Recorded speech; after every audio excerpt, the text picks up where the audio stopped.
Pemirsa, petani padi di Kabupaten Oku Timur mengeluhkan kelangkaan pupuk bersubsidi dan mahalnya harga pupuk subsidi. Padahal kebutuhan pupuk terus meningkat bagi para petani. Para petani Kabupaten Oku Timur mengeluhkan kelangkaan pupuk bersubsidi dan mahalnya harga pupuk non-subsidi. Padahal para petani terus ditekan pihak pemerintah untuk selalu berproduksi sebanyak-banyaknya. Keluhan tentang kelangkaan pupuk bersubsidi dan mahalnya harga pupuk non-subsidi diungkapkan salah satu petani di Desa Bangun Harjo bernama Muhtadi. Menurutnya, kelangkaan pupuk bersubsidi jenis urea sudah menjadi permasalahan para petani dari tahun ke tahun. Meskipun bersubsidi tersedia melalui gabungan kelompok tani atau Gapoktan, sementara para petani banyak yang belum masuk ke Gapoktan, dan itu pun stoknya terbatas dan tidak mencukupi para petani.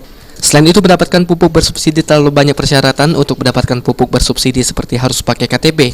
Namun setelah dikasih KTP masih juga tidak kedapatan. Untuk mengatasi kelangkaan pupuk subsidi, para petani terpaksa membeli pupuk non-subsidi dengan harga yang cukup mahal dan terus meningkat harganya dari harga Rp60.000 per liter. Saat ini naik menjadi Rp120.000 per liter. Biaya sarana prasarana produksi bertambah sehingga keuntungan petani berkurang di saat panen ditambah lagi. Harga penjualan gabah dan padi di Oku Timur tidak stabil. Dia harganya tidak stabil.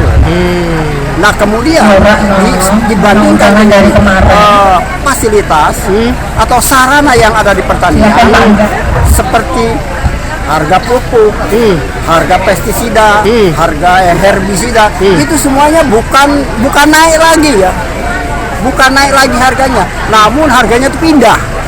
Sehingga petani sekarang yang berusaha meningkatkan produksi, tapi dalam produksi tersebut tidak ada keseimbangan harga. Jadi saya mohon kepada Pak, kasih gambaran Pak, pindah harga itu dari berapa ke berapa? Ya, misalnya ini contoh ada herbisida yang harganya tadinya hanya 60.000 sekarang jadi 120.000. Bayangkan per liter. Pak, seperti itu.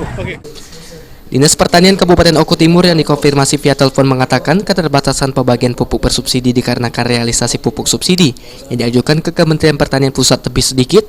Di tahun 2021 untuk pupuk urea hanya 66% yang diberikan ke Kabupaten Oku Timur. Aji, PAL TV.